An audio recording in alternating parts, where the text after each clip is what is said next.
Hi, it's Susie, and I'm here with Karen and Anita, and we are getting together as a kind of a celebration of the last time we all got together, which was to shoot the video for National Purebred Dog Day. And it's about the 5-year mark, we decided, wasn't it? Yes. And so we do not have the dogs that were in that video. One has passed away, Logan. And then Marcy is with a new home. Yes. And then the pulley that was in it is sadly at home, and he is got cancer. So he is living out his days, and we're trying to improve what he's got left. You guys, thank you for coming. Who are we got here? This is Montana, and Montana is actually Logan's grandson. He's come to us from Czechoslovakia. His father went to Sweden, and he was a Logan son. And he came back to us from Czechoslovakia. And he's done his fair share of winning in a ring, He hasn't he? has. He's kind of been real spectacular. So we've had a lot of fun with him. Bit of a celebrity here. Who's this? This is Wally. Wally and Marcy, the original field spaniel in the video, both have the same grandfather, which is my Australian import. Okay. What do you guys remember about that day? When you think back on what we did that day, getting together, they were such troopers. You came in from Nebraska. Right. Lisa, who had the bloodhound, who couldn't be with us today, came in from, I think, Colorado Springs, and you came down all the way, what? Greeley. From Greeley. So, and you came with an entire litter of puppies, Yes. which I think made that video. What do you remember about that day? I remember being really excited about your vision. And also, I'm glad to be back in Colorado. I'm no longer in Nebraska, but I just remember talking to you about your vision and being excited about it. And I know you thought it was extraordinary that we would be coming in I really did. from Nebraska, but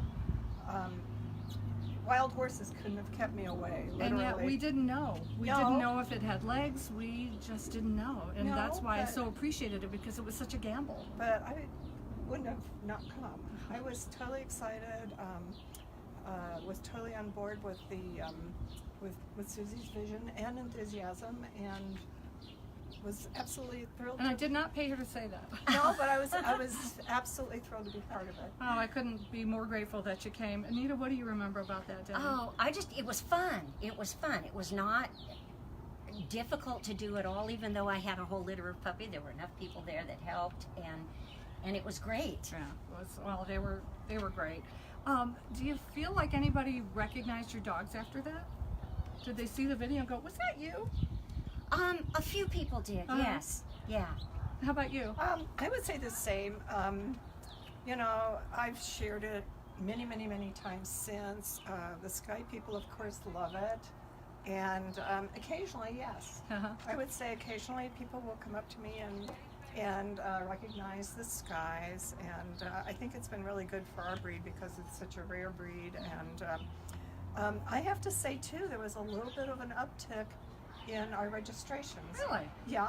So I don't know if it had anything to do with the video, but every little bit helps with a breed like ours. Yeah. How about you? Not so much with the general public, but with other purebred dog owners. They've really noticed that this is a field spaniel. They're more recognizable Oh, now. nice. I didn't think that it set the world on fire, but as you said, I think within the fancy, within people who were in the dog community, they were aware that suddenly we now had our own day. And I was especially gratified last year when the 101st Airborne Division showed up on Twitter with their base dog, I think a German Shepherd, and said, "Gee, I guess it's National Purebred Dog Day, so we're celebrating the day." And that's when I thought, you know what, maybe we're now starting to seep into the general population. I noticed that businesses that really were not part of the dog fancy were jumping on board. So to me, that is a good sign that it's seeping into the culture. But I still think there's probably 75% of the world does not know about National Purebred Dog Day. And I'm not discouraged. I think of it as growth potential.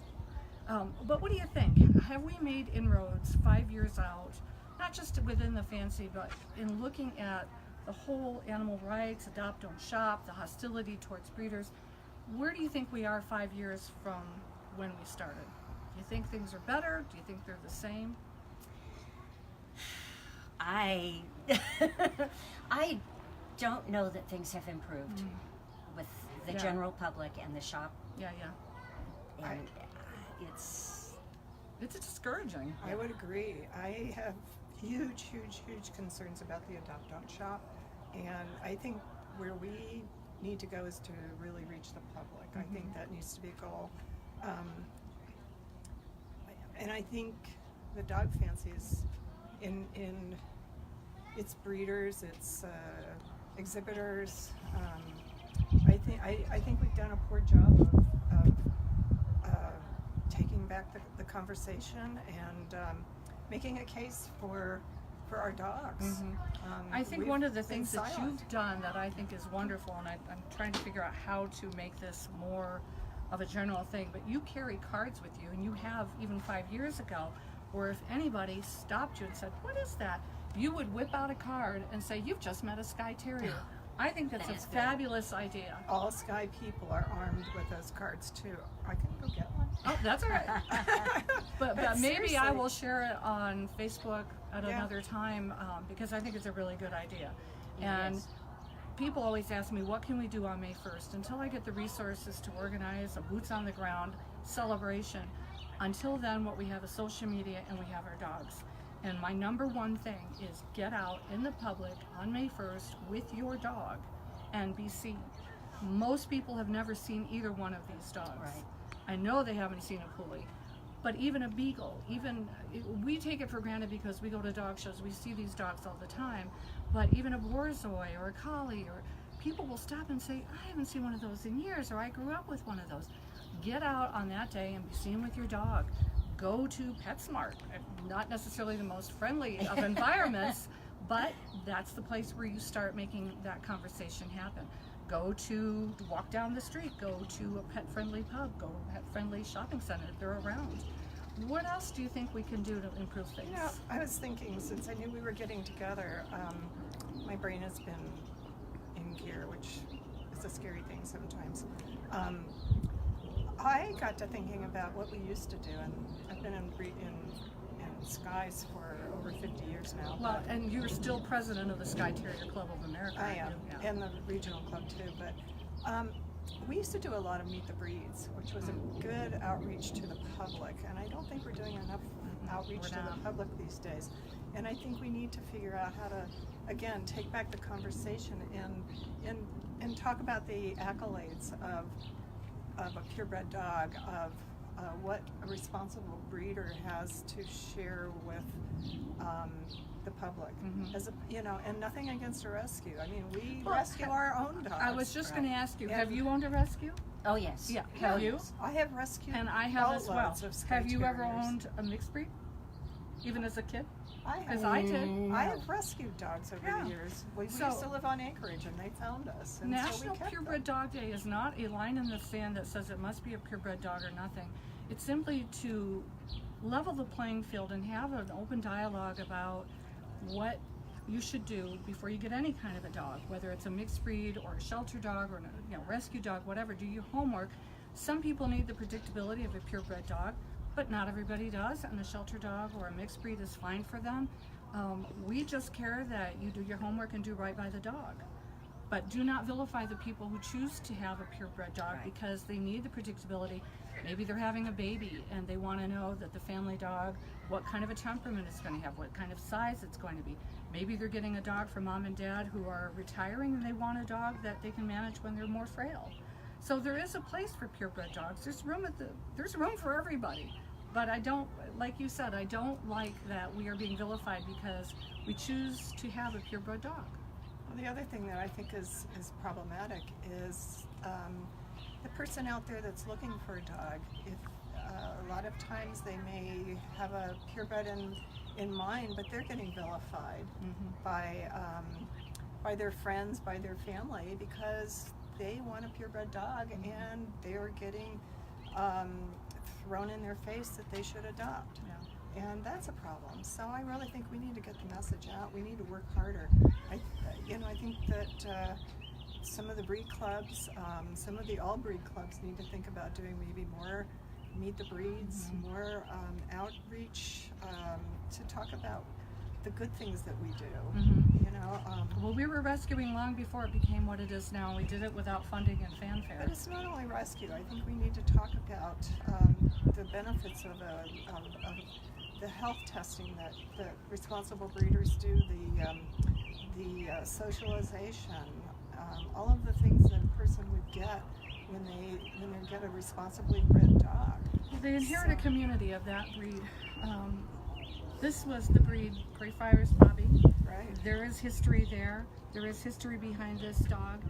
You are becoming a steward of the breed when you take in any breed that's a purebred dog, because they all have history and they were all created for a reason by a culture that thought they were important enough to breed for that type, that function, that purpose.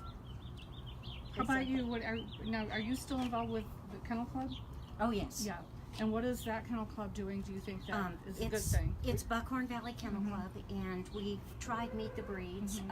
June 1st and 2nd, Larimer County has a fire hydrant 5K Paws on the Promenade up in Centerra Mall. And we're going to have a booth.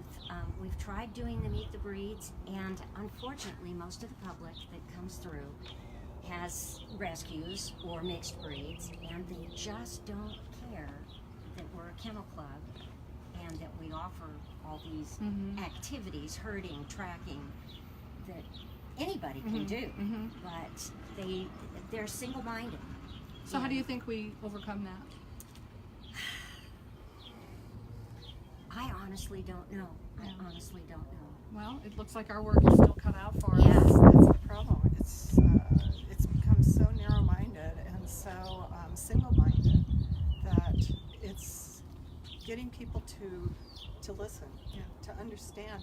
There's a place for everybody. There is a place for everyone. I think everyone. they've got such a mental block now. It's so it's become such a negative connotation. Breeders. We're in. The other irony too is we're in the same. I think we're become this one and the same with puppy mills. But yet, what little do they know that puppy mills have become some of the biggest suppliers of the retail rescues.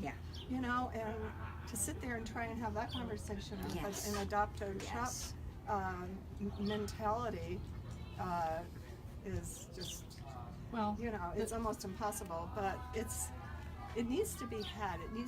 It does, and they're not going to be pleasant conversations. No, there needs to be some exposure. I would really love to see some media exposure. There has been a little bit. I know that the Washington Post did some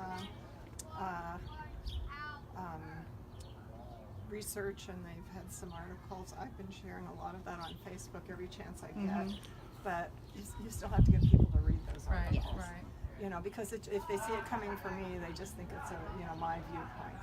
So, something I have found that gets a little more attention is to try to reposition ourselves as not just breeders or people that have purebred dogs, but as conservators, because we have a lot of breeds that are vulnerable, that are in danger of extinction in our lifetime, and that's not a joke.